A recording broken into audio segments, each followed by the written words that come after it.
Good evening. This regular meeting of the Socorro ISD Board of Trustees will come to order. The date is Tuesday, October 28th. The time is 5:34, and we have a confirmed quorum. Thank you for joining us for this meeting, both in person and online via YouTube stream. The full recording of the meeting will be available on YouTube and archived to the board website. Viewers can obtain the option of watching the meeting with closed captions translated in multiple languages.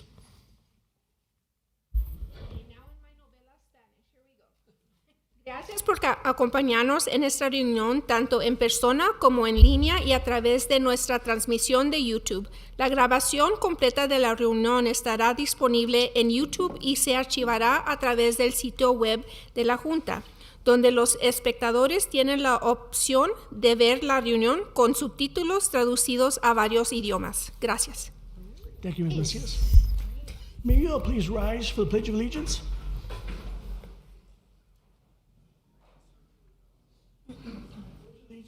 To the flag of the United States of America, and to the republic for which it stands, one nation, under God, indivisible, with liberty and justice for all. Thank you. Since we have no public comment, we'll go on to number 4, Board Trustee Business.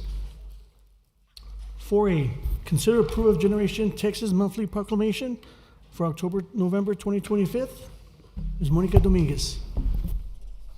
Ms. Trejo. Good evening, Board President is not here, Mr. Nájera, Superintendent, Mr. Vasquez, and members of the board. My name is Jennifer Trejo, and I serve as Assistant Superintendent of Elementary and Combo Schools, and my partner is Mr. Carlos Guerra, Assistant Superintendent of Middle and High Schools. Tonight, we are here to request approval of a proclamation for Principals Month. Good evening, board members. Education equipped, here's a proclamation, by the way. Carlos Guerra, Assistant Superintendent of Schools. I apologize because I think we kind of went backwards, but let me go do the formal introduction at this time. Good evening, Vice President Guerra, good member, board members, good evening, Mr. Vasquez, Superintendent. I'm here to, as Ms. Trejo outlined, to go ahead and read the proclamation for Principals Month. This time, I'm going to go ahead and read the proclamation. Educators equip our next generation of leaders with the skills and knowledge they need to succeed. It is through a quality education that we place students firmly on a path that leads to a lifetime of excellence and achievement. Quality educators are vital to a strong, prosperous state, and this is true of devoted principals throughout the Lone Star State. The Texas education system depends upon the leadership of capable principals. They cast a vision for their school and work tirelessly to realize it. Principals are not only a source of inspiration for their students, but they are also visionary leaders for teachers and staff. Utilizing excellent communication skills, skill analysis, and clear policies, principals are an important component of student success. Each year, the month of October is set aside to honor the hard work and dedicated service of principals and to recognize the invaluable role they play in our education system and our future. The Lone Star State owes a debt of gratitude to these men and women who represent the best of Texas education. At this time, I encourage all Texans to educate themselves about the contributions principals have made to our great state. Principals drive of excellence that ensures a better and brighter future for all. October marks the celebration of a special group of leaders in our community, our school principals. These dedicated individuals play an essential role in shaping our students' futures and the trajectory of our education system. Administrators request approval of this proclamation as presented. Motion to approve? I have a motion by Ms. Gardea, Second. second by Mr. Smith. All those in favor? Aye. Against? Motion Abstain. passes. Thank you. Just want to say thank you to all of our leaders that lead our students and our amazing teachers that make a difference in our child's lives every day. So congratulations, principals. We value you.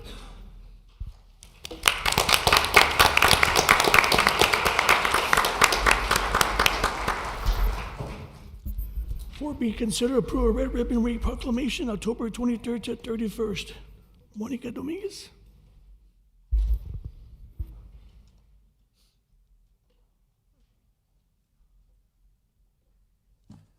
Good evening, Vice President Mr. Guerra, members of the board, and Superintendent Mr. Vasquez. My name is Monica Dominguez, and I am serving as the interim director of school counseling. I know we mentioned Generation Texas. Do you want me to do Generation Texas first or Red Ribbon Week? Okay. The Texas Higher Education Coordinating Board has launched a statewide initiative called Generation Texas Month. This program is designed to raise awareness, promote college and career readiness standards, prepare students for post-secondary education opportunities, and simplify the application and financial aid process for students and families. This evening, we have the privilege of hearing the proclamation of Generation Texas Month read by one of our outstanding scholars. Please join me in welcoming Maite Flores, a sophomore from Eastlake Falcon Early College High School.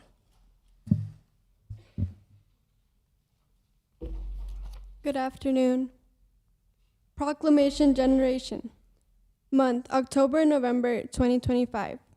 Whereas Texas Education Code, Chapter 29.911 requires each middle school, junior high school, and high school to provide students with information about higher education options. Whereas the mission of the Socorro Independent School District is to maximize our children's academic, artistic, athletic, and social skills. Whereas the mission of the Socorro Independent School Guidance and Counseling Program is to provide a comprehensive developmental guidance and counseling program that will maximize the academic, personal, social, and career competence of all students so that they may realize personal post-secondary goals. Whereas students who attend institutions of higher education attain a wide range of personal, financial, and other lifelong benefits. Whereas the demand for graduates of higher education globally has increased and will continue to grow. Whereas the counselors, faculty, and staff of Socorro Independent School District campuses realize the importance of educating students on higher education, including higher education options, admission requirements, availability of financial aid, and financial aid requirements. Therefore, we do hereby proclaim October and November 2025 as Generation Texas Months. Thank you.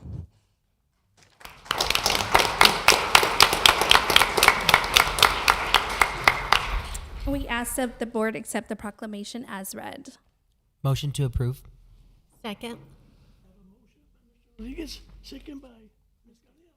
All those in favor? Aye. Motion passes. Thank you. You.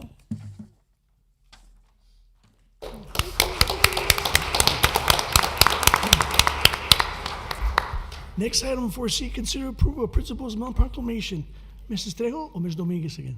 We're going to do Red Ribbon Week. Okay, yes, ma'am. Yes. So Red Ribbon Week is the nation's largest and oldest drug prevention campaign.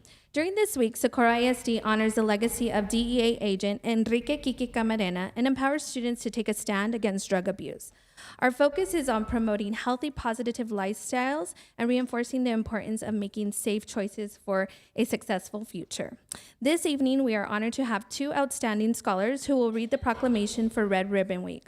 Please welcome Aribela Marquez, a sixth grader from Eastlake Middle School, and Justin Treviso, a sixth grader from Montwood Middle School. Proclamation National Red Ribbon Week, October 23rd through October 31st, 2025.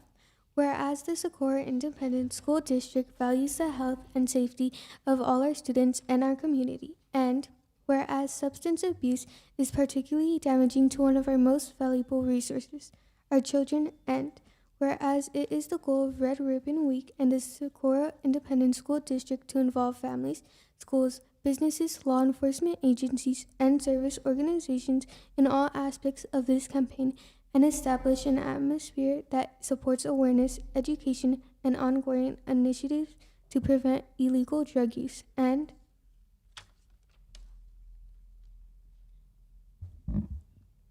whereas Red Ribbon Week is celebrated in honor of Enrique Kiki Cabrera, a federal drug enforcement agent who was killed while investigating a drug cartel, and whereas the Red Ribbon Week campaign theme promotes family and individual responsibilities for living healthy, drug-free lifestyles, and there are many activities planned during the Red Ribbon Week campaign on campuses throughout Socorro ISD.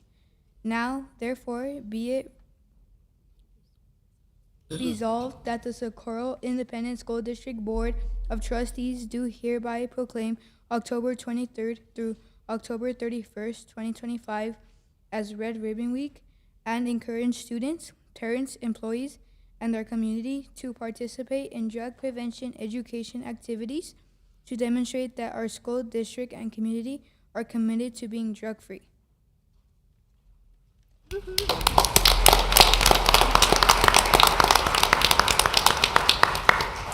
We ask that the board accept this proclamation as read. Motion to approve. Second. Motion by Ms. Macias, second by Ms. Gardea. All those in favor? Aye. Against? Abstain. Motion passes. Thank you, Ms. Dominguez. Thank you. The students have a red ribbon. Would it be okay if they approach you and give you that ribbon? Yes, They of can wear this course. week. Thank One you. quick question. Who did you partner with? I saw the big banner outside. I think that's a great community partnership. Who did you do that with? Actually, Mr. Escobar. Oh, thank you. His name was. It's the DEA, correct? Yeah, good evening, President, Vice President Guerra, members of the board, Mr. Vasquez. Yeah, Carlos Briano, former teacher of ours who is now public affairs with DEA. He asked us if we would display that, and we absolutely accepted right away, and our great maintenance and operations team put it up front to be displayed. And that's what it's about. We're all in it together. So thank you for doing that. Thank you.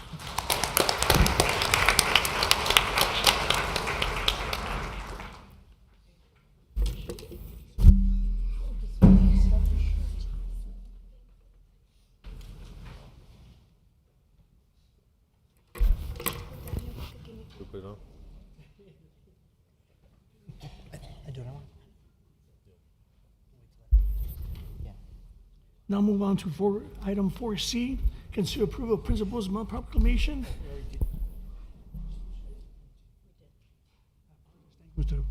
Now move on to item 5, special presentation, Mr. Escobar.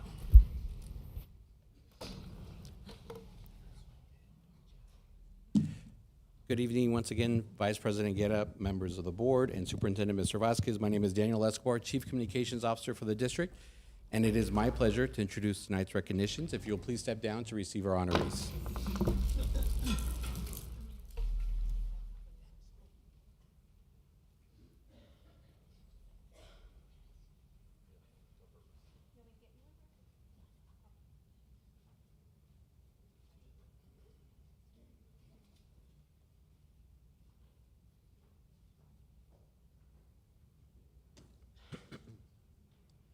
Our first special presentation is to recognize Socorro ISD employees who won the 2025 SISD Employee Art Show.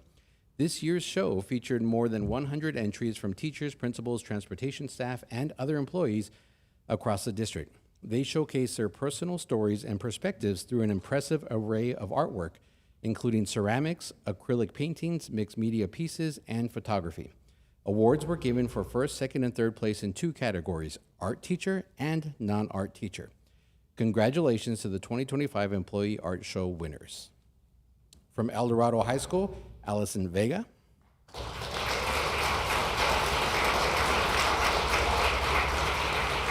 From Desert Wind, Elena Sotelo.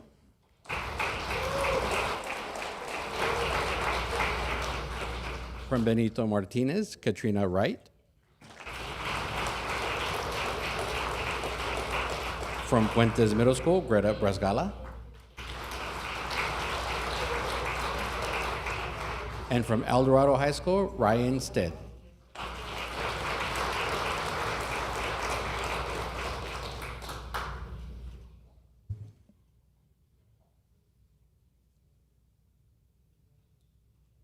If we can have you back to the front for a photo with Superintendent and Board of Trustees.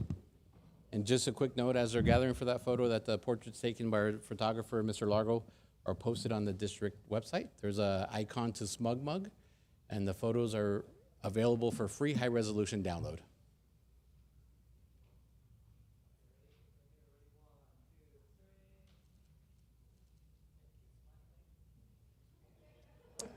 All right, we got it. Congratulations once again.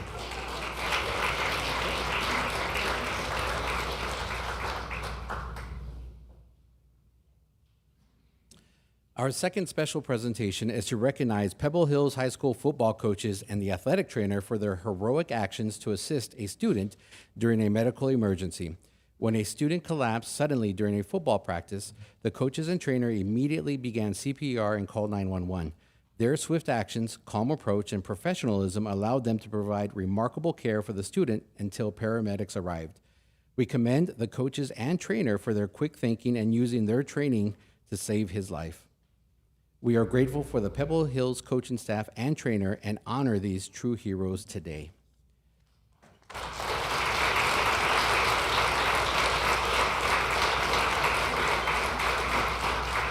They are Julian Vasquez,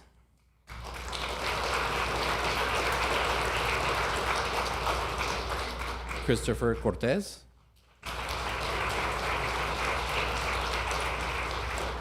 Melvin Sherbert, and Jeremy Montelongo.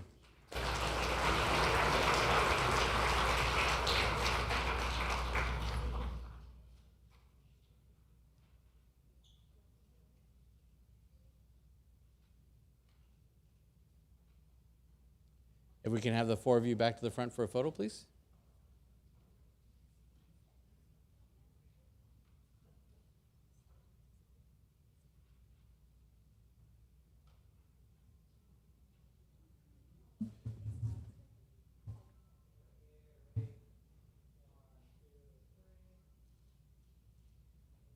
Keep smiling, keep smiling.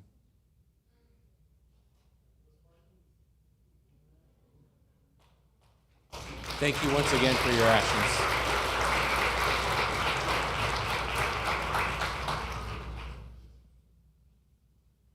For our final special presentations, we will honor an outstanding group of faculty, staff, and administrators who have dedicated many years in Socorro ISD.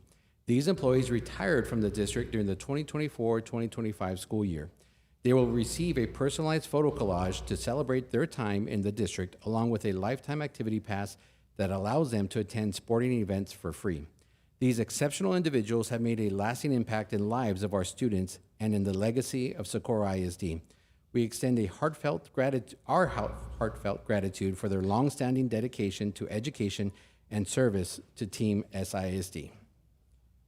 First, we have Frank Ortez Jr., Socorro High School dual credit criminal justice teacher. For 8 years, Mr. Ortez made it a priority to support his students when they needed him. He was proud to travel with the Criminal Justice Club to compete at the state level in 2019. Next is Dan Watling, SISD Police Services Sergeant.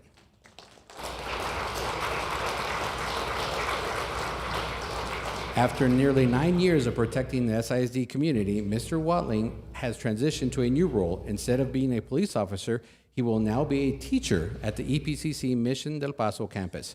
We wish you the best, Mr. Watling.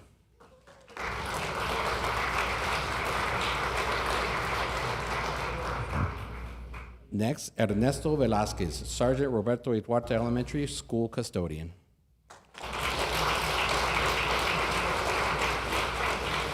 Mr. Velasquez dedicated 12 years to ensuring our schools were safe and well-maintained for students, faculty, and staff, demonstrating his strong commitment to all Team SISD. Thank you for your service again, Mr. Velasquez.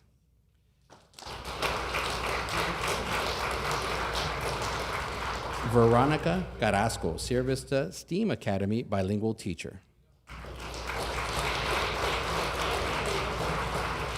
For 13 years, Ms. Carrasco enjoyed working with her students and colleagues, especially in the pre-K 4 collaborative class. Now she enjoys spending time with her husband, crocheting, and focusing on her health.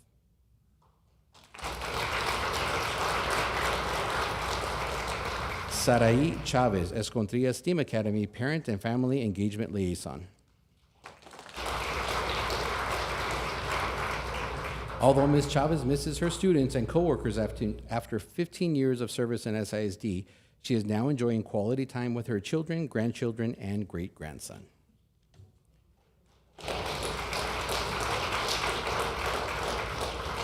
Jesus del Hierro, Eastlake High School CTE teacher. After 15 years of dedicated service to his students, helping them with their projects in the workshop, Mr. Hierro is now enjoying traveling and spending time with his family.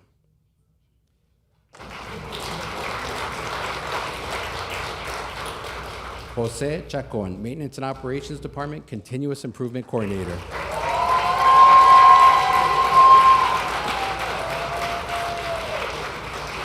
After serving the district for 18 years, Mr. Chacon is most proud of implementing world-class manufacturing practices in SISD and achieving significant cost savings for the district.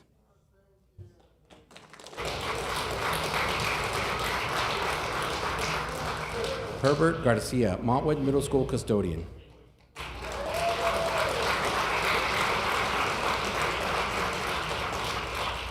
Although Mr. Garcia misses his friends and colleagues, he is proud of the work he did for 18 years to ensure the schools were welcoming environments for students, their families, and employees.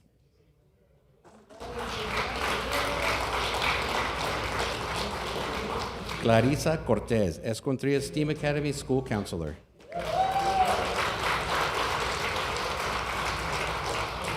Throughout her 21-year career in SISD, one of Ms. Cortez's greatest achievements was when she and her counseling partner received the Lone Star Gold Award for their counseling program.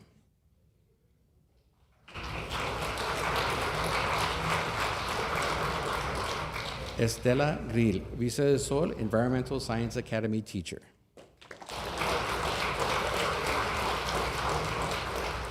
After teaching for 22 years, Ms. Grill misses walking into school each morning. However, she enjoys taking time for herself and tutoring children during her retirement.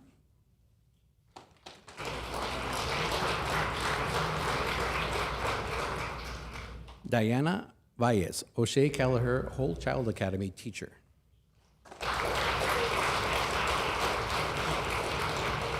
An educator for 22 years, Ms. Valles loved seeing her former students return as seniors to visit her, highlighting the impact she made on their lives.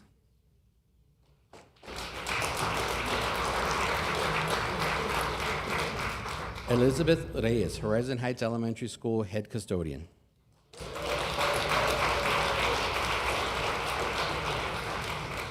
Before starting her new career that she's in, making pastries, Ms. Reyes spent 23 years prioritizing children and encouraging them to excel in their studies so that they could be successful in the classroom and beyond.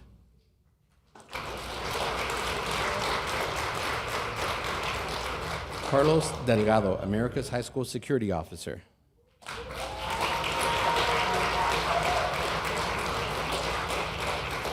Mr. Delgado dedicated 24 years to positively impacting students and the community by creating a safe environment for students, faculty, and community members.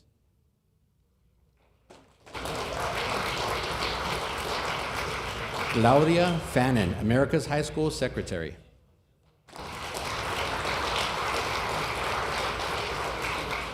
One of Ms. Fannin's proudest moments during her 24 years at SISD was witnessing the first TEC Trailblazer Early College class graduate in 2021. She always encouraged students to do their best and reach for all of their goals.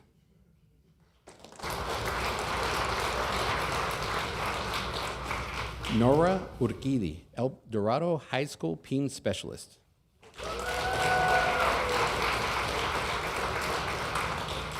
Ms. Urquidi served as a dedicated member of Team SISD for 24 years. Since retiring, she has been traveling, spending time with family, and focusing on self-care.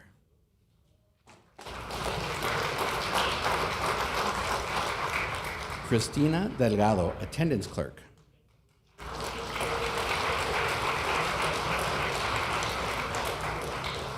Ms. Delgado dedicated 25 years to positively impacting students and coworkers, many of whom became her friends. Now she is taking time to travel, shop, and care for her mother.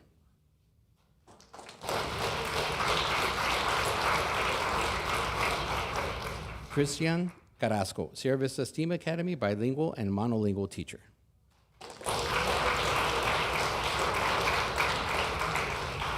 Since retiring, Mr. Carrasco has transitioned from teaching for 25 years to focusing on his fitness and family and becoming his children's Uber driver.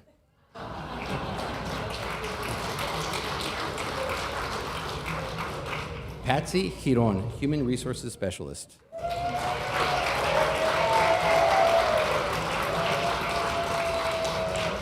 After nearly 25 years of remarkable service, Ms. Giron is now enjoying crocheting, reading, gardening, and taking time to appreciate life's treasures.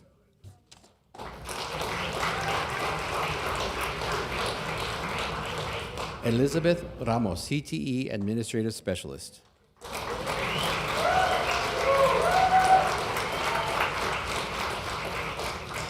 Throughout her 25-year career, some of Ms. Ramos's fondest memories were working in the special education department and spending time with students, teachers, and staff.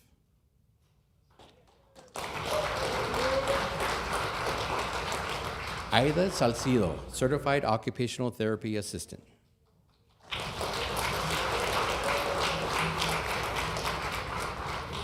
For 25 years, school was Ms. Salcido's second home. Her favorite time was Halloween because she loved watching the special education students trick-or-treat on her campus.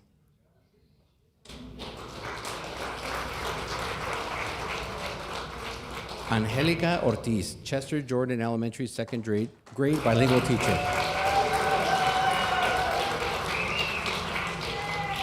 Ms. Ortiz celebrated her students' academic and personal accomplishments for 26 years.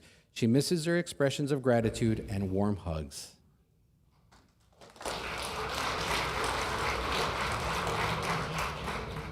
Teresa Padilla, Waco Elementary School teacher.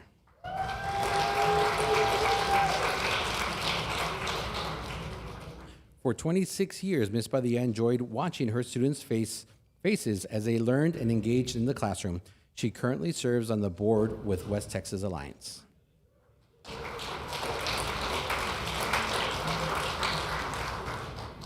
Ana Marioni, bilingual department facilitator.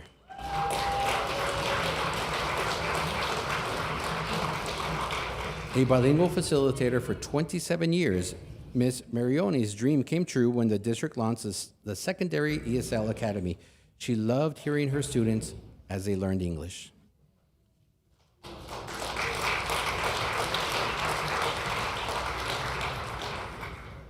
Gilbert Melendez, Child Nutrition Services Accountant.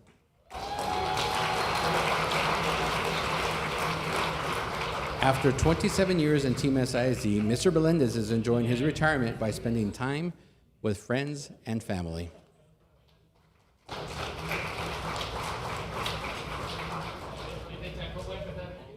Nora Ruedas.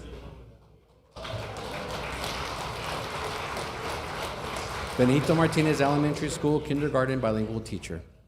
Ms. Ruedas dedicated 28 years of her 35-year teaching career to SISD. Watching her students master new skills and seeing their excitement made teaching a rewarding career that she will always treasure.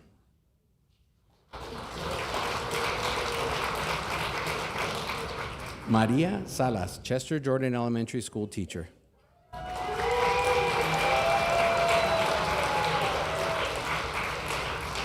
A memorable moment in Ms. Salas' 28-year teaching career was mentoring a new teacher who had previously been her second grade student and inspiring a new generation of educators.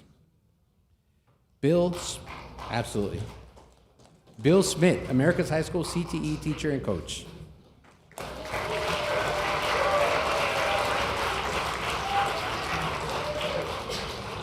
Mr. Smith served Team SISD for a remarkable 28 years. During his time, he enjoyed watching football games from the sidelines and celebrating winning district titles.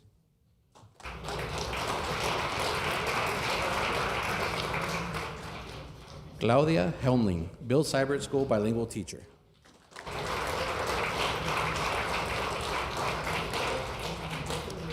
After cruising to Alaska with her husband, Ms. Helmling has returned to the classroom as a substitute teacher. Thank you for your continued service, Ms. Helmling.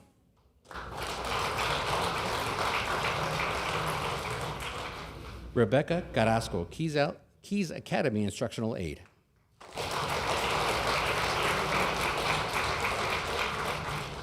Ms. Carrasco dedicated the past 31 years to serving the district students. Now she enjoys sleeping late, spending time with her granddaughter, and just enjoying life.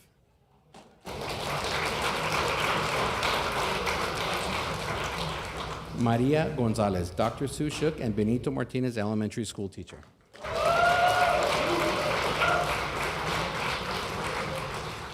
Throughout her 32 years with the district, Ms. Gonzalez made a difference in students' lives and formed lifelong friendships that she will always cherish.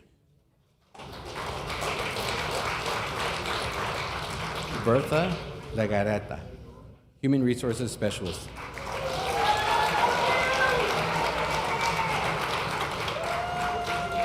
After dedicating an impressive 33 years to Team SISD, Ms. Legarreta is now taking time for herself to camp in the great outdoors.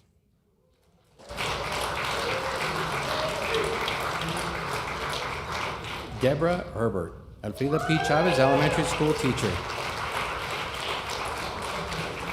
For a remarkable 35 years, Ms. Herbert's students made every day a new adventure and learning experience for her. Now she enjoys relaxing and walking with her 3 Dachshunds. Wiener dogs.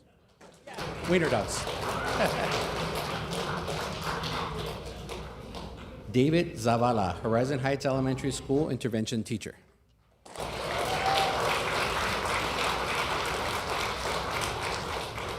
Mr. Zavala proudly served SIC for 37 years, making a difference every day in his students' lives. He fondly remembers being warmly welcomed by the SIC community and watching his students' love of learning.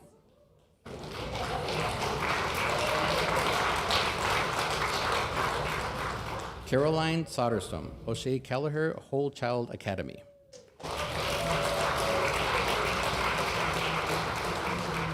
Ms. Soderstrom dedicated her entire 38-year teaching career to working at O'Shea Kelleher, showcasing her commitment to the community.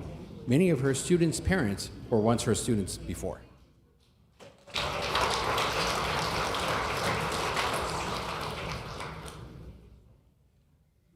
Corina Gamez, Paso del Norte Fine Arts Academy bilingual teacher.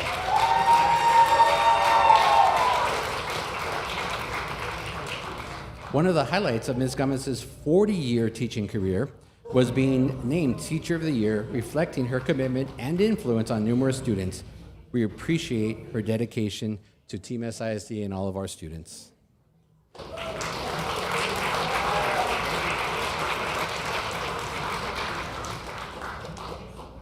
And next, Claudia Alvarez, CTE teacher.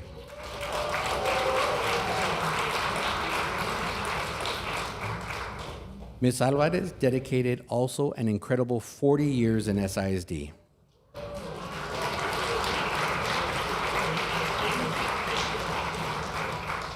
Her fondest memory is when a former student walked from his home in Socorro to Options High School to show her his high school diploma.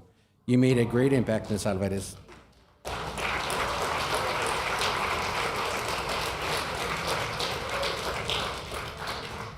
Ladies and gentlemen, if we can have you back to the front, we'll form one big, beautiful picture.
All right, so just like we tell the students, everybody look at Acavius.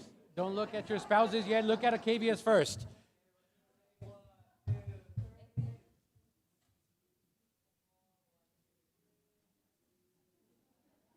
Okay, now you can look at whoever you want. Sorry, Maya. You want to get through?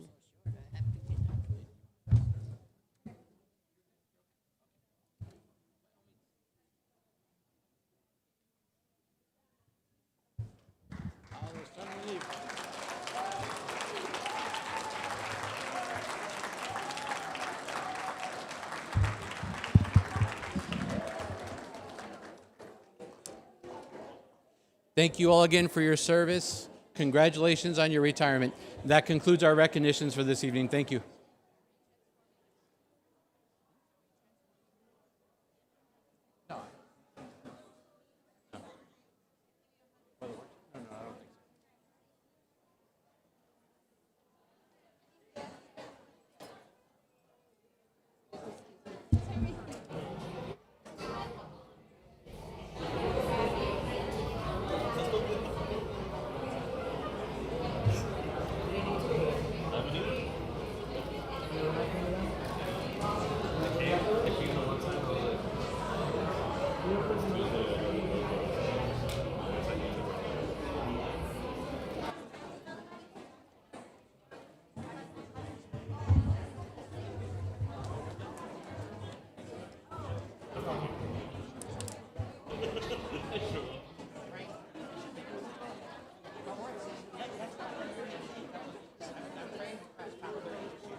What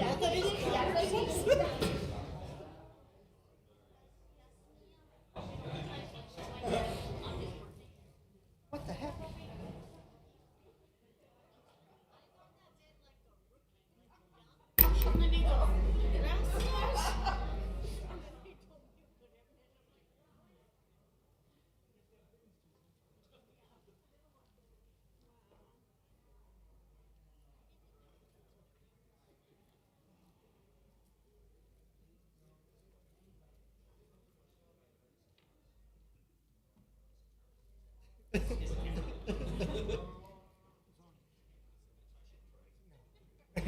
I'll hold him afterwards.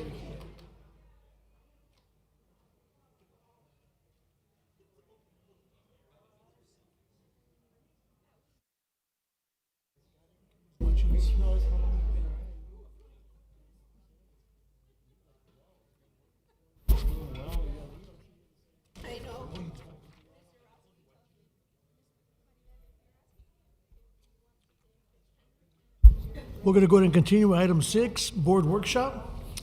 6A, employee benefits plan options. Mr. Carmona. Thank you, Vice President, Mr. Guerra, Superintendent, Mr. Vasquez, members of the board. If I may, we're going to be providing to you an updated copy of the presentation that you'll see on the slides today. Another one. I don't need this.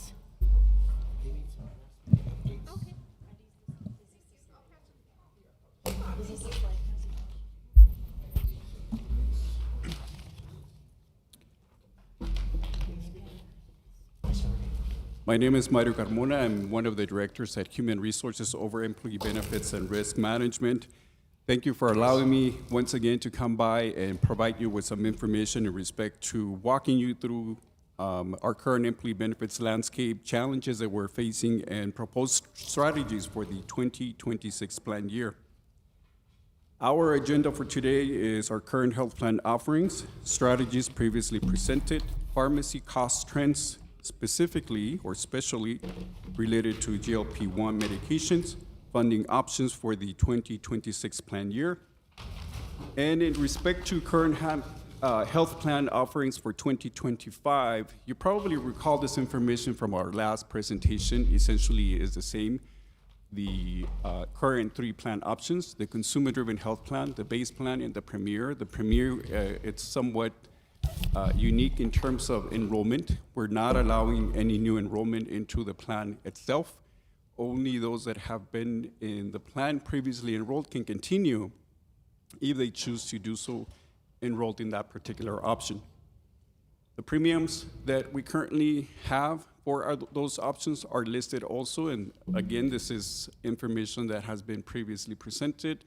We like to highlight that the school district currently contributes $555 per employee per month to any of the 3 options that are being offered. Strategies previously presented, it comes down to going from 3 plan options to 2 plan options. Those would be the consumer-driven plan in the co-payment plan. Essentially, even though we're saying that we're going from 3 plans down to 2 plans, I like to highlight that both options that are being offered, within the plan itself, there's 2 tiers being offered. So for those employees that continue or choose to continue their treatment with Hospitals of Providence or any of their affiliates, they will receive a higher discount, if you will, for the services they receive. For any other Aetna in-network provider, they will receive discounts as well as applicable to the plan that they're holding at that time of service. We also talked about cost containment. As I mentioned at the beginning of the presentation, one of the items that is costly that is currently being covered by the school district is for those medications that are being dispensed for those patients that are receiving a prescription for weight management. So we thought of bringing some guardrails to be able to contain that cost, and we brought over some information in respect to the Diabetes Smart Edit program, the Weight Loss Utilization Management program, and the program offered by CVS Core Program Components. Again, this is just for those patients and individuals that are needing this type of prescription, not only receive the care they need or the treatment they need, but they also have a guide to be able to move forward with making the necessary changes to eventually make some progress and, hopefully be off the medication. And in terms of plan options at a glance, we have talked about different options in terms of what our deficit could potentially look like if any of those options are considered by the board. And this is probably one of the updates that I like to highlight. In the document that was provided initially as general information, you'll see that the premiums, and again, this will come up in one of upcoming slides. The amounts will be slightly different, but it's an update, and I'll explain in a couple of minutes why the update. But the deficit that is being considered, or the options, are 5 million, 3 million, or the option recommended by the Benefits Advisory Committee of increasing the current rates for the base plan by 117, and lastly, the fully funded option where essentially we'll be covering the deficit for year 2026. I'm going to go over some information in respect to GLP-1s, just to give you a brief idea of how this could potentially look like in the event that, in fact, we are approved to implement those guardrails or those program edits. Here you'll see that to the left of the slide or to your right, there's some items that are highlighted, bold in black, in respect to pharmacy and administrative services. The first item listed as pharmacy is the one that's highlighting those medications, the GLP-1 or the weight management medications or the cost. So essentially, if that program was to be introduced, we would at least look at 1.7 million in cost avoidance to the health plan. And at the bottom of that slide, you see that depending on which deficit, if any, is adopted, then the same amount, it's considered throughout across the board, because we're looking at the projection is being considered based on the consumption, on what has already been dispensed. In respect to what I mentioned, that there were some numbers that were updated, in your slide titled Pharmacy Performance Calendar Year to Date, what we had provided in previous presentations were claims throughout the month of July 2025. So we highlighted the section that's specifically for weight management, or some of the drugs that are being utilized for weight management. What's important here is that the following slide, titled Pharmacy Performance Calendar Year to Date, shows you that same number of prescriptions with the increase between July and September. There is at least, just to give you a highlight, with Wegovy, a difference of $1 million. So when it comes to utilization and consumption, it's significant. In respect to additional health plan funding options for the 2026 plan year, we like to point out that going back to the previous presentation or the last board workshop, one of the questions that was posed is, can we address this with a multi-year plan? And absolutely, but there's a couple of key factors that need to be considered when we're approaching our deficit. And in respect to, there's some factors that we can use to project, and there's some factors that are outside the projection that could be volatile, if you will. Right now, we're looking at inflation between 8 and 11, or 10 and 12, respectively. And our goal at the end of the day is to make those lines, when it comes to our revenue and our deficit, or I'm sorry, our revenue and our expenses, to run next to each other. The closer they get to each other, that means that our list, our deficit will end up being for that specific plan year. But again, there's some factors out there that whether there is a tariff, whether medical cost, the cost for healthcare expenses is higher than what we're expecting for them to trend. Those are factors that at the end of the day, plan after plan, year after year, need to be reconsidered for us to be able to bring those premiums or those rates to what they're supposed to be. And all this is based on consumption and projection of claims. When it comes to healthcare costs, as I mentioned, they run faster than the general inflation. Cost of healthcare typically runs from, as I mentioned earlier, between 8 and 11% more than, in respect to our utilization, our health fund specifically is 8 and 11%. Delayed action compounds the deficit. Again, you probably recall from our last presentation that we talked about a $7 million infusion to the health fund or a $9 million infusion to the health fund. And that's just to bring up to speed the health fund so it can continue functioning.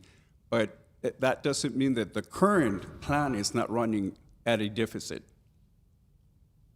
Best practice to address a deficit is to incorporate some features such as the weight management or the programs, the edits that I have mentioned earlier, in addition to the plan design changes that we have presented or provided as a recommendation. And of course, all these options are with or based on the assumption that whatever deficit is, or there is no deficit, that will be something that we will need to continue to work on for the plan year 2026. As an example, if the deficit that is approved is 3 million or 5 million, that means that for plan year 2026, that will need to be something that will need to be factored in to the cost for 2027.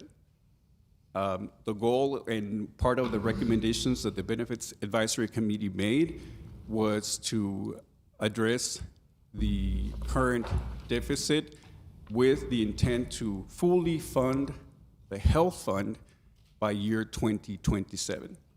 So this was, again, with the notion that for 2026, there will be a gap that will still need to be reconsidered, and that will require additional increment in the rates, but with the goal to have the 2027 plan year fully funded.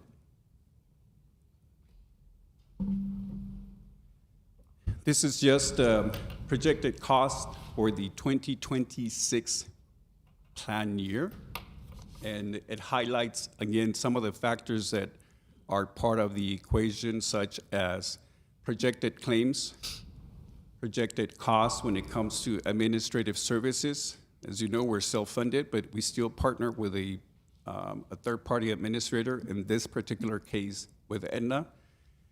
In addition to that, there might be some additional administrative tools that we could use to probably take advantage of some discounts or some cost avoidance or savings, which could potentially be extending our current contract, excuse me, so we can bring some of those administrative fees a little bit lower. In addition to that, we did provide you with a slide that has the three options that we have been mainly discussing: the fully funded, the 3 million, and the 5 million, if I'm not mistaken. Here, you'll be able to compare side by side the current rate and the rate that would be needed for the 2026 plan year with the deficit that's been highlighted.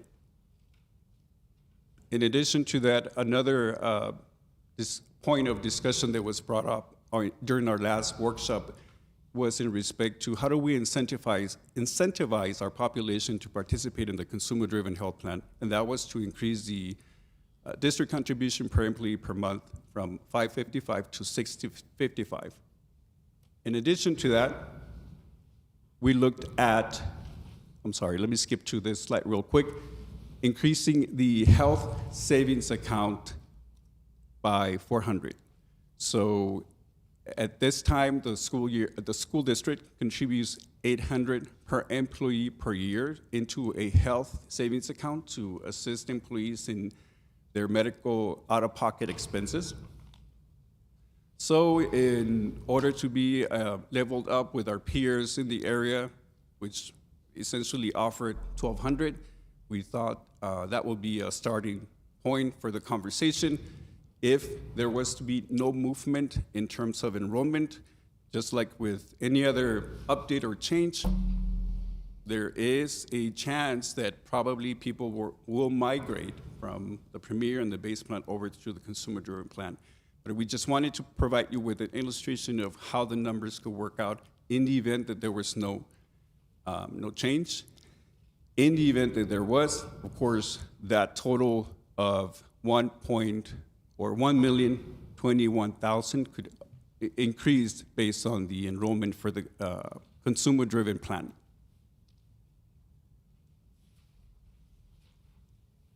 Health plan funding options, Employee Benefits Advisory Committee will need to reevaluate rates and options in the 2026 plan year for the 2027 plan year. Again, the recommendations that we brought forth in initial workshops for the next plan year based on the Benefits Advisory Committee recommendation was to allow a deficit for 2026 with keeping in mind that rates will need to be recalibrated for the plan to become self-sufficient by the plan year 2027.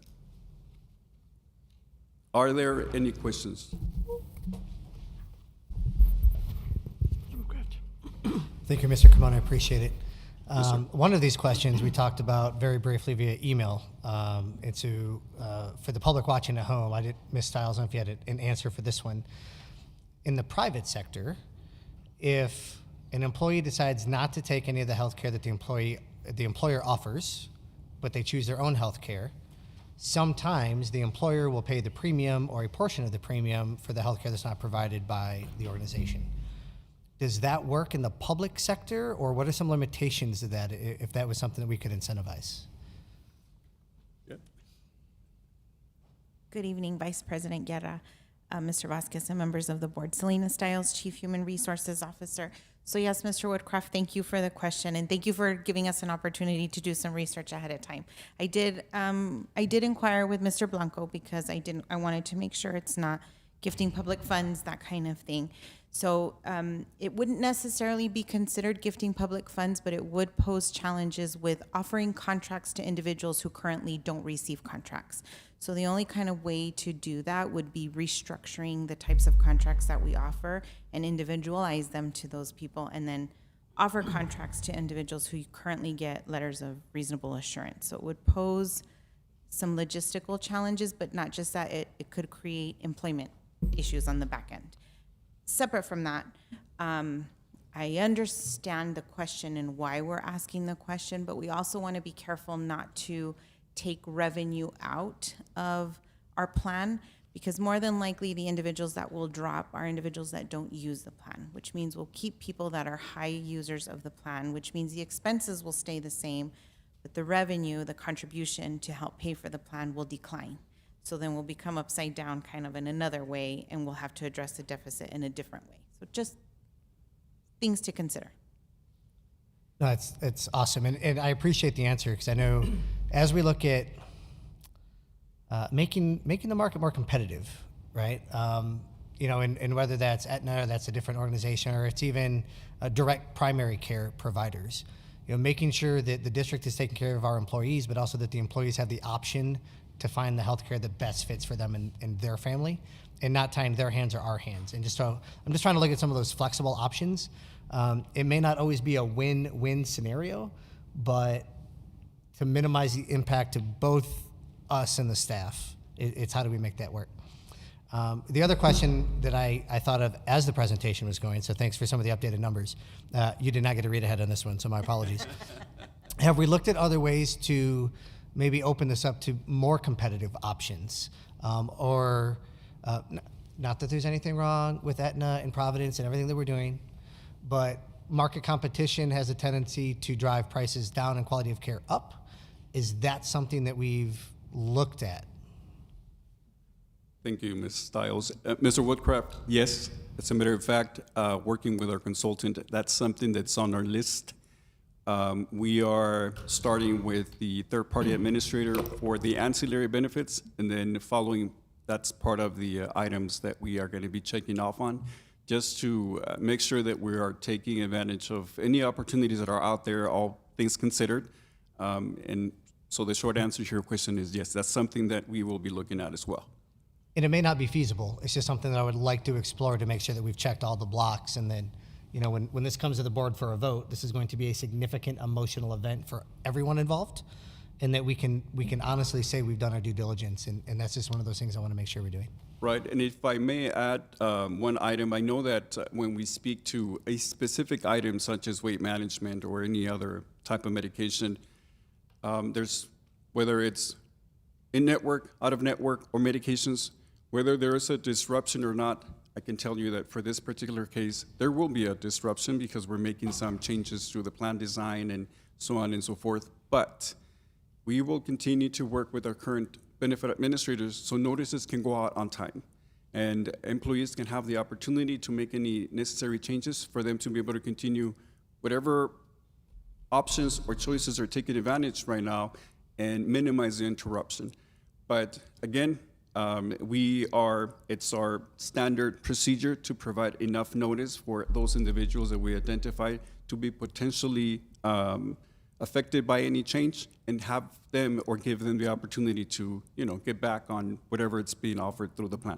Awesome, thank you. Sure. And then last one, Mr. Solis, not to put you on the spot, and I don't need an answer now, but from a budget and financial perspective, I know this is a workshop, we're not making any decisions tonight. Based on the plans that Mr. Carmona and Ms. Stiles have presented tonight, next time when we look at these, can you and your team just kind of give me an assessment from like a risk factor? This is a low risk to the budget. These plans are a extremely high risk to the budget. And just kind of rack and stack. If we adopt a health plan with a $9 million deficit for the next 3 years, what are some of those financial impacts? If it's fully funded, if it's $3 million, and again, I don't need the answer today, just something to be able to compare and contrast, please. Good evening, Vice President Guerra, members of the board, Superintendent Vasquez, Mr. Woodcraft, thank you for that.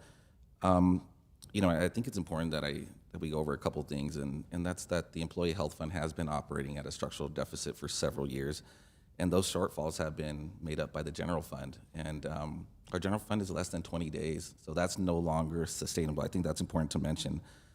As you saw from the slides, if we make no changes to the current plan, then we do face a $25 million deficit next year. And so Ms. Stiles and Mr. Carmona and their teams have modeled several scenarios. So depending on the level of plan change, that deficit could range from anywhere from $3 million all the way to 9, 5, or even a fully funded model, right?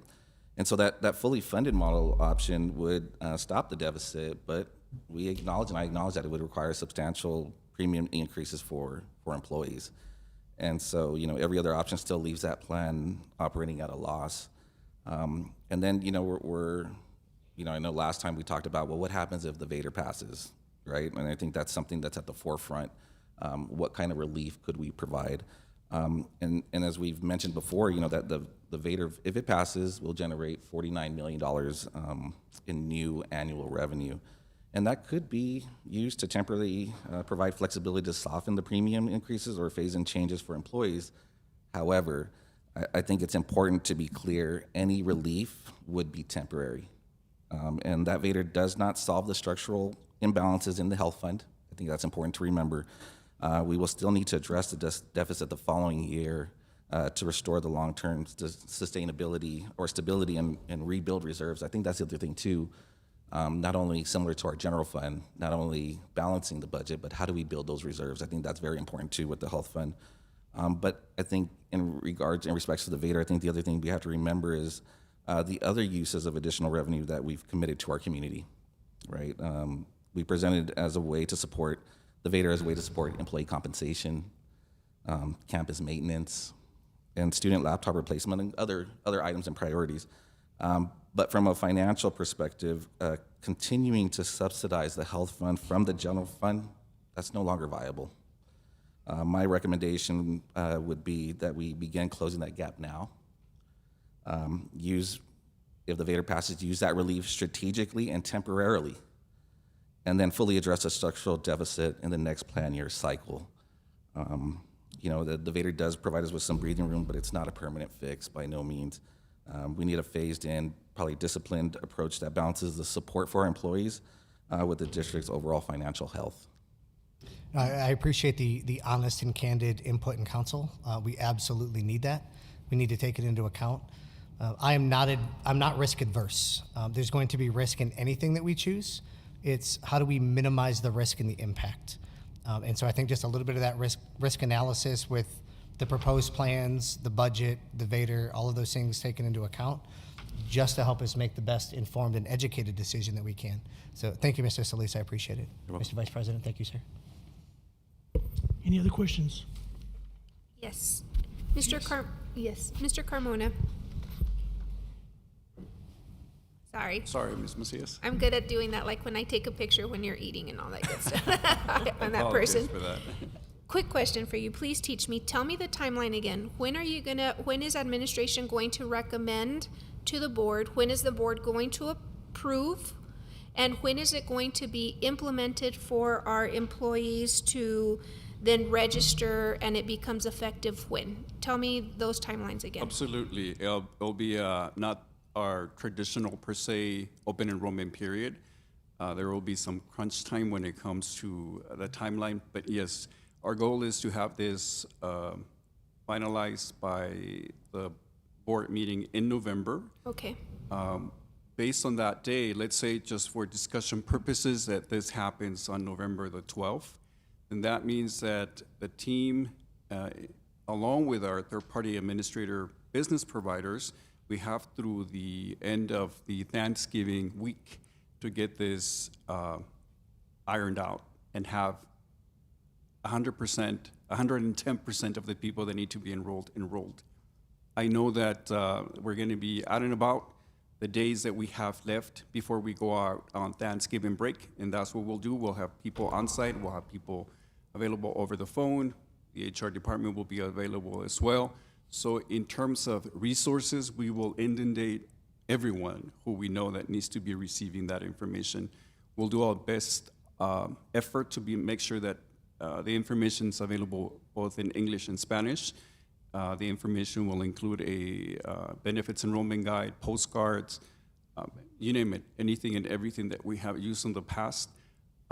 So essentially, we will be taking care of this, God willing, if approved, within a 3-week, no more than a 3-week time span. So essentially, we're going from a month from 4 weeks to 3 weeks. It's not shorting people much from having enough time to think what it works best for them, but there will be ample time for them to review the information. Thank you for sharing that. So that's an ambitious timeline.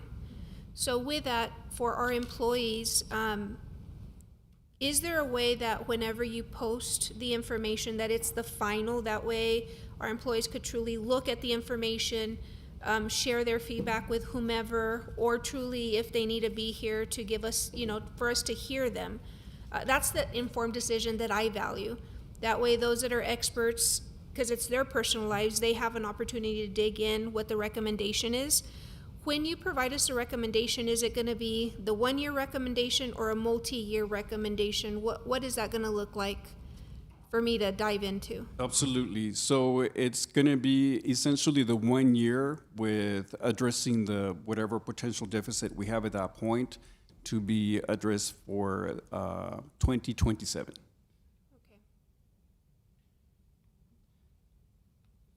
So one thing we're also looking at is we have to canvass the votes starting November the 7th to I believe the 17th. The 7th is a Friday, but the following week we would like to hold a meeting to canvass the votes, but also at that same time, with that same meeting, adopt the health care plan. Okay. So that would give us some time to begin the enrollment period, the educational period. So we're looking at that, and quite honestly, depending on how things go with the VADER, that's going to determine how much of a deficit we can carry.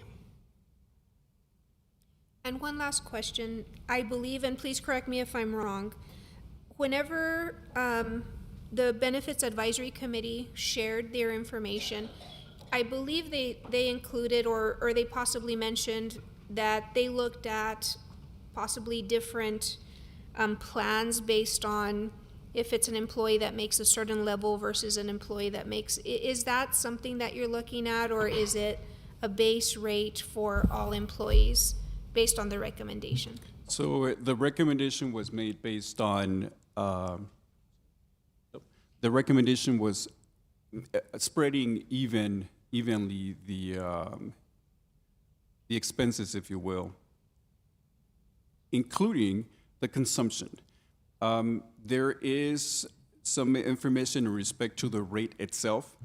And what we do is we look at the total spend by level of coverage. So if we identify that for any of the plans, there's a tier, and what we refer to tier at that point is employee only, employee and spouse, employee and children, employee and family. If we identify that for that particular plan option, for that particular tier, there is no modification needed because they're consuming and they're paying a premium based on the consumption, then there's no change there. When we identify that, let's say employee and spouse, they're consuming at a faster rate, then that particular tier will see a different adjustment. So the short answer to your question is it depends on how the plan is being projected at that time when we're anticipating what the following plan year would look like. Thank you. Sure. And one last question. Based on the recommendations that you're going to provide, is there going to be a change in the formulary? That's oftentimes the questions that I get is when I go and choose, I don't know if my doctor's going to be covered or if the medication that I've taken for a decade. So is all that information going to be available for our employees? That way they truly know what to choose or not choose? Absolutely, and that's a great question, Ms. Macias, and I think timing is perfect. Those updates happen throughout the year. Okay. It's not exclusive to open enrollment. Okay. Just like you mentioned, when it comes to a drug formulary, there's drugs that fall off the formulary or they are now offered over the counter and no longer necessarily covered by the insurance plan. The same with healthcare providers. If for any reason or other a specific healthcare provider decides not to participate in the network any longer, then whatever disruption that could cause, whomever is going to be affected by the change, they get notified in advance before that actually becomes in effect. So yes, that will be part of the standard practice, not only just for open enrollment, but we do that on a month-to-month basis. Mr. Carmona, thank you for always teaching me. You're very welcome, Ms. Perfect. Macias. I have a couple of questions. I think obviously there's going to be a significant change and there's going to be a lot of questions. There's going to be a lot of inquiries. I think, Mr. Vasquez, that this is going to be a test for our customer service skills, most definitely. And so I see it as an opportunity for good systems in place to be implemented for easy access to get those answers to those questions that folks have, like you were saying earlier.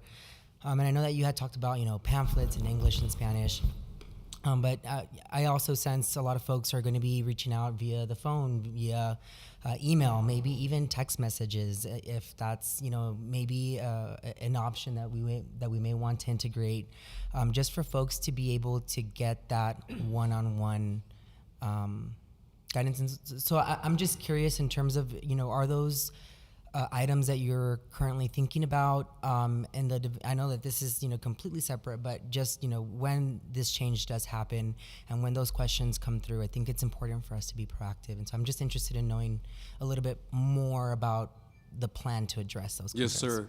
Thank you for the question, Mr. Rodriguez. In fact, you are absolutely correct. And working with one of our business partners, First Financial, they have a dedicated line, a 1-800 number line with a team of people that are just dedicated for that. Okay. So people can call in.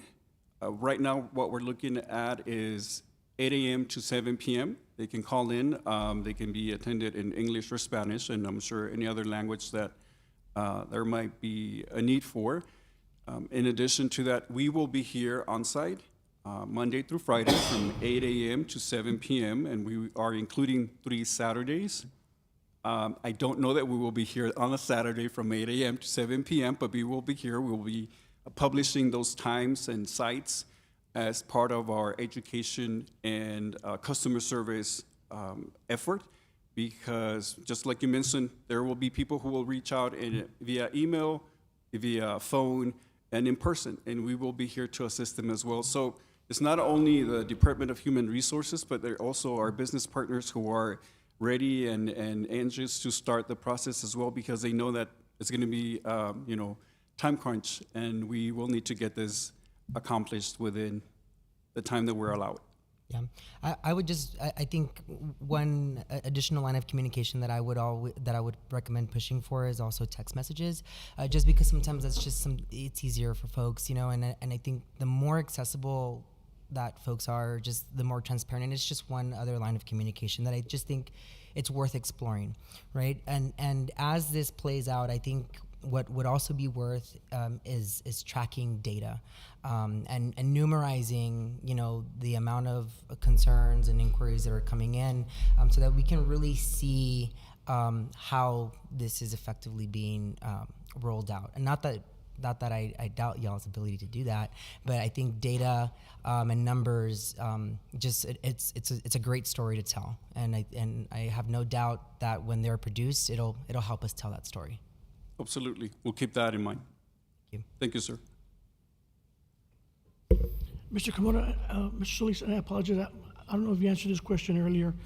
If we decide to go with the 117, what's being recommended, and it's a $9.5 million deficit, would the district be able to sustain that? Whether the Vader passes or doesn't pass? I think that is just continue. Good evening again, Vice President Guerra, members of the Board, Superintendent David Solis, Chief Financial Officer for the district. Obviously, that response would change whether the Vader passes or not. I could tell you if it doesn't, that consideration we would have to talk about, because as it is right now, as I mentioned before, we're under 20 days of unassigned fund balance, so it'd be very difficult for a district to absorb somewhere around $9 million. We did balance the budget, but then we would then be looking not only of absorbing $9 million, but we're also projecting an enrollment decrease next year of about 800 students, 800 students, which is another $7 million. So then that would put our deficit, from 7 and 9. Now we're looking at a $16 million deficit going into the following year. And some of the challenges we have is that our fund balance reserves are so low that it would be very difficult to recommend that option without any additional revenue coming in, either locally or from the state. That being said, what is administration recommending? So right now we are still working on that. We don't have a recommendation right now. This is why we have the workshop, so that you all are provided with the information, whether it's a $9 million deficit, a 3, a 5, fully funded. I think those are options that we're providing to you right now. The recommendation will come at the next workshop, but again, the next meeting, which is, I believe, on the 12th, when the canvassing will take place. That's when we'll provide a recommendation. But right now, we did want to provide you with all the information leading into that, because a lot can change within the next week or so. Mr. Vasquez, that being said, on November 12th, can we still make it a workshop? Because we'll get more details instead of going direct and making an answer? Would that be possible? It's possible. I know we do need to make a recommendation, though, or take the vote to approve it only because of the shortened timeline for the enrollment period. So we would need to make a decision as soon as possible after the Vader. If we don't vote on it at that meeting, then it would give HR less than 3 weeks to fully enroll all of our, is that correct? Yep. Hi, good evening again, Selena Stiles. Yes, Mr. Gardea, you're correct. It will minimize the time we have to help educate the staff and give them the opportunity to enroll. Would you be okay with doing both in the same meeting? No, a workshop and then take action after? I'm sorry, I was just suggesting because numbers are going to change possibly in a good way. So we're going to get a totally different amount of numbers. So I'd rather be prepared to have the numbers in front of me and I make that decision on number 12 because I want to know the full numbers. Unless the board disagrees. Well, Mr. Guerra, the numbers won't really change that much. Really what you're seeing is what you're seeing. This is kind of the worst case scenario of what's being, I guess, presented as options. I know the Benefits Advisory Committee kind of came in with that theory because their concern was affordability for some of our lower paying employees. And looking at the other options, the $3 and $5 million deficit, it does offer affordable options where the advisory committee isn't necessarily addressing the consumption. It just kind of split across the board. So that's something to keep in mind when you're kind of looking at the different plan options. There's not really going to be very many changes. It'll just be either fully funded or the possibility of a deficit for the upcoming plan year. So I feel the concern because I'm in the same boat, Mr. Guerra. So I know the calendar's tight. I know we have a lot going on. I know we've already rearranged committee meetings to facilitate the meeting on November 12th. I am completely open if we're able to have a quorum at that date or window of the 6th or the 10th of November, just for it's post-Vader. We have some preliminary idea. Let's narrow the options down to 1, 2, 3 COAs with some feasible things, and that it's not all about me, but in the moment I'm going to make it about me. That would give me some time to ruminate, right? I can see it, I can chew on it, I can pray about it, I can talk to people about it before we have to come in. We get slammed in the face with a recommendation and a vote. So I'm with Mr. Guerra. I would really appreciate one more crack at this before the November 12th meeting if we can facilitate it. Mr. Kim? Board members, just as a comment, if you recall last year when we did this, we had plenty of time, and you approved the plan, and you had 2 months essentially, with October being the intercession time, and we didn't get a lot of movement, people moving from one plan to another. So it's going to put a lot of stress on your team to get out there within that. You essentially have a week after the 12th, because after that it's Thanksgiving, and it's going to be hard for employees to make any decisions over Thanksgiving holiday, especially on a healthcare issue. So I suggest that if you can get together on the 5th or the 6th or the 7th, I would highly suggest that, because and then if you need a follow-up at the worst case, the 12th, and you are going to get together on the 14th and the 15th with LSG. I mean, that's a fallback position. Like, I wouldn't recommend that, but I think you need to come to some understanding about which direction you want to go, because this will have an impact on all employees, majority of your employees that are part of this situation there. So, Mr. Kim, are you recommending we vote in the window of the 6th, or we just come back together for a workshop and vote on the 12th? Ideally, I think if you were to vote on the 6th, would be ideal.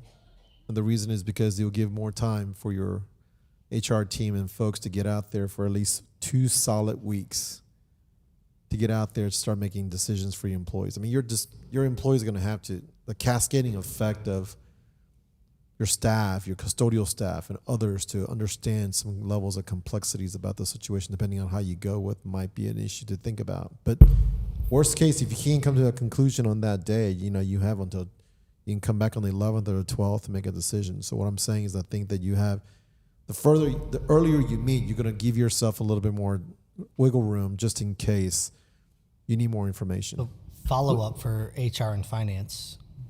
Election day is the 4th. We'll have preliminary results in out of the 4th. If we meet on the 6th, is that enough time for you to staff and prepare to present? Let me ask this: what day we're hearing a grievance? Is that the 5th or the 6th? So we're already going to be meeting on the 5th anyway. Add on to that. Maybe we could have a workshop on that day, and maybe still hold the regular or the special board meeting to adopt this on the 12th. I know we try to keep grievances its own separate meeting because of the sensitivity to it. And so I think if there's a way that we can separate, maybe even if it's a 30-minute recess, so we can put our full focus on the grievance and then our full focus on. I'm thinking I'm sorry to interrupt. We could probably hold the grievance first and then afterwards hold the workshop if that's agreeable to everybody. Pardon the interruption. May I add a comment in respect to the numbers? Absolutely not. Okay. I just want to make sure that we know that the projection itself, those numbers are not going to change. The premiums that you see listed on your handout, those essentially will be the premiums. What we would need to know based on in respect to decision is what will be the deficit amount that will be carried over to year 2026 so we can start planning for 2027. Well, I'm glad you shared that. So for my brain, what you're saying is that the numbers that we're seeing there, it's not going to be a or B pass or no. These are the numbers. Correct. Those are the options. Right now, the menu is what you have or you see in terms of no changes, which is a 25 million deficit.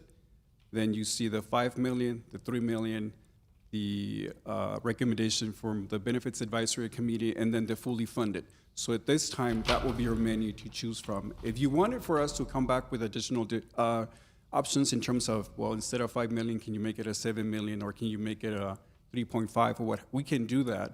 But at the end of the day, the deficit and the total amount of expenses are not going to change. So I hope that brings some clarity in terms of number-wise. The numbers are the numbers. Our consumption is what it is. Everything will be based on what's adopted. If a deficit is adopted, then the rates that you have on your handout, those will be the rates that will be published as part of the new plan. Board members. I'm sorry, go ahead. My question is, so if we were to meet as early as the 6th or the 5th, would you be able to share with us what your recommendation is going to be? For the 12th, yes. I think we can, but are we also anticipating more information on the GLP-1s or no? Additional information?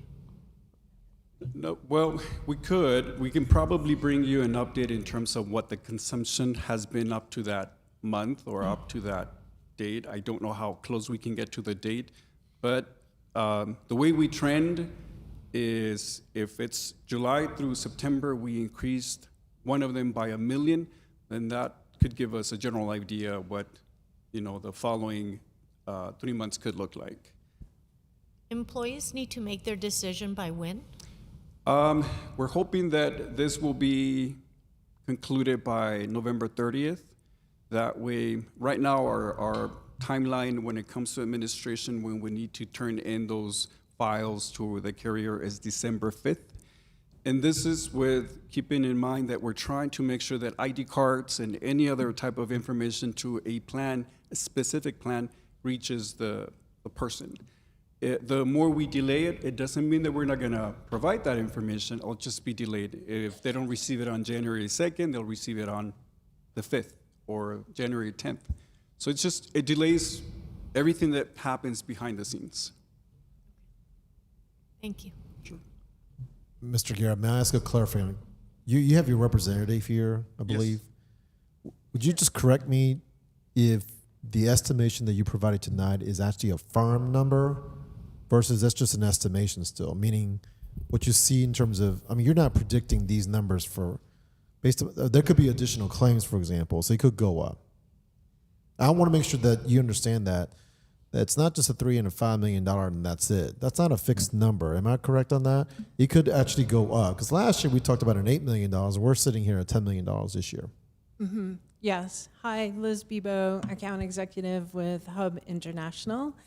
You're correct. The $60 million number that you see on the slide, that is a projected number using claims to predict what the future will be.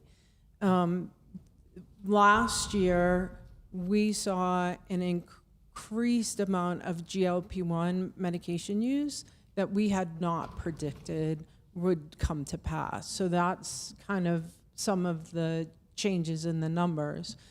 The 60 million, the administrative fees are correct. The stop loss premium is what has been offered by Aetna. So those fees are correct. Will not change. The claims projection the claims numbers of the pharmacy and the medical, that does have a claim fluctuation corridor to protect us from that fluctuation of the cost. I just want the board to be very understanding that you're making Yes. a decision that you're not going to be settled with a $3 or $5 million deficit. It could be more, depending on. And who's to predict healthcare issues these days? I don't know. But if you had the the crystal ball for that, you should go make some money on somewhere else right now. But that's going to be very difficult to predict. But once again, you need to understand that you're making a decision to hedge against future claims that protects the district in terms of a deficit position. You're going to have a deficit position here, right? Of either a 3 or 5 or 7. It could be a little bit more than that, depending on how it goes. So you just need to know where do you want to sit in overall in terms of the budget outlook that you're going to need to make a decision on going forward. Because you're going to need to carry that forward again and again until you get to a point of hopefully creating a more of a par amount situation, and then eventually, hopefully, a fund balance position. You're several years away from that, of course. So this is a decision you got to be thinking about, and certainly asking all the questions now will be very important, even to the 6th. Whether you do it individually to be prepared for it, or certainly collectively on the 5th of November or the 6th of November, whichever day you can get together on. And I guess that's one of my concerns. We've been having workshops, and we see what they're recommending, but why don't we get what admin's recommending? That's my concern. I don't want to come back and say admin's going to recommend, not that we have to agree, they're going to recommend, say, $4 million. That's going to change the numbers from 117 to $4 million. Why haven't we got something from admin is my concern, or my question. So I think, Mr. Guerra, the reason we haven't come with a recommendation first is we wanted to provide the additional information from requests that were made at the last workshop. So that's one. 2 is we're waiting. We're kind of waiting to see if we have an option. And I'm saying that because a lot is contingent on the VADR. And there's a couple of reasons why, and let me explain that. So one is if the VADR doesn't pass, we don't have very many choices. It's fully funded because we're not in a position to carry a deficit going forward. To Mr. Solis's point, we don't have fund balance available to cover that. So that's one thing. The second is if the VADR passes, yes, obviously we want to be able to help minimize the cost to the employee, but there's some strategy involved with that too, because the risk of losing people off the plan, kind of going back to the conversation with Mr. Woodcraft, is if we lose too many people off the plan, 10%, for example, then we're running into renegotiating some of those administrative fees, stop loss fees. There's a lot of factors behind the scenes that are part of that. So yes, part of ideally cushioning that and with the VADR is, yes, assisting employees so that they're not impacted all at once, but there's some strategy behind it administratively as well to help the plan so that it doesn't crash in another way, because you're looking at 2 different things. So in the next workshop, we can tell you where we're going with that and what the recommendation will be. Obviously, at that point, we'll know results of everything, and so we can kind of tell you more or less what that looks like. So that being, and I guess so that being said, when we have a budget workshop, because my concern, Mr. Kim, the numbers might change, and I don't want to come back in before the 12th. If we have something before the 12th, so we know where we're at as far as the budget. To be quite frank, I think you're going to know on midnight on November the 4th whether or not you have an option or not. To be quite honest with you, the only option you have right now is that you cannot carry a $10 million going forward.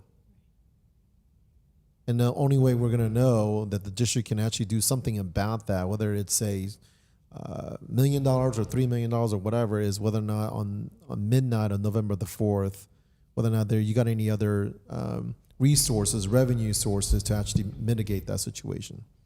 So I think that's one of the hesitation of recommendation, because obviously on November 4th, depending on how it goes, it could be a dramatic. You will have no choice at that particular point. And so I think that this is a situation where I think the staff does not want to play politics, to be quite frank, with a board workshop with you, because the public needs just a neutral-based way of deciding on the situation. And so I think at this particular point, it's a precarious position, but I think you have, obviously, the information that you need. The question becomes, once again, quickly meeting after the 4th would be the best way to go. I know there's a deadline for certifying the election, but you're going to have to run into that. You're going to have to work with that.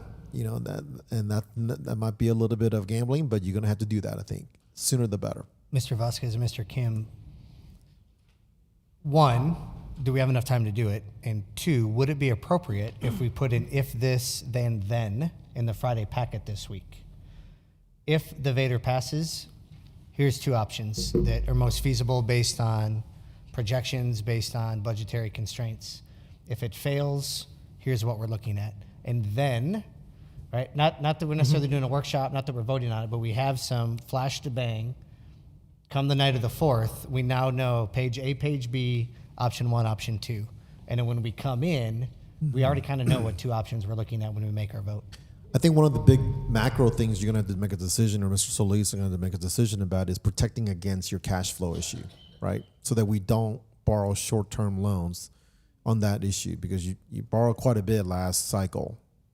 So that interest alone is creating some issues. So the Vader raises some revenue, protecting against that cash flow situation, and then certainly programmatic issues that have been discussed and so forth. Then there could be some residual effect in terms of how much of that can be used. Now remember, once you start using that, this is not a reoccurring dollars you're going to have. You're going to be very careful about this. I mean, so you can't commit these dollars to something that is reoccurring all the time, or else you're not doing a good job. No, exactly. And I think, Mr. Kim, that goes back to my question, Mr. Solis, is low, medium, high, extreme risk based on factors. I think what's reasonable right now is to give you some perhaps scenarios. These are not decision-making points, but scenarios based upon numbers. Perhaps by, just estimated large numbers in terms of what could happen with, what's going to generate with the Vader election. Whether it goes or not, let's just say if it does, hypothetically, what it generates and what you could use that and how it can go. And I think you can make some reasonableness decision about which way the district ought to go. And to your point, asking for something in the Friday packet, I mean, if we're going to do that, I mean, just give you option A passes, we can do this. Option B doesn't pass, we're going to have to do this. I mean, it's possible. I don't know if we just on the 5th, make the decision at that point. It's possible. It gives us more time in the enrollment period. My only worry, and maybe you can answer this, Mr. Kim, is canvassing. I know it's more of a formality, but I would hate to jump the gun and make a decision prematurely. I mean, the only thing about the election issue is that, if there is a challenge, and that has to be reported to the Ethics Commission, and so that would be the only thing that you have to worry about. So that's the situation there. So, if there's a challenge to it, and of course it has to go through the Attorney General's office and the Ethics Commission and so forth to see whether or not the election was any kind of issues and so on and so on. So that comes to that issue. So that's the only thing that you're having to sort of worry about after the midnight of November the 4th. Yeah, I don't want to make this a Hardy Brothers Choose Your Own Adventure book, but I think having, if the Vader passes, here's your options. You caught that, I appreciate it. Did. Yeah, and so it maybe just comes down to 4. If it's feasible for staff to put that together and present it in the Friday packet, I would appreciate it. If it's not logistically feasible, I totally understand. But I think that would help meet the timeline that Mr. Kim's suggesting to make sure that we give our staff enough time to reach out to the employees, go where they are, and start making some shifts. Yes, I think that's something we can collect and put together and send. Any other questions? Thank you once again. Thank you. Since there's no further business, the time is 7:20. Thank you. 7:13, meeting's adjourned. Thank you for your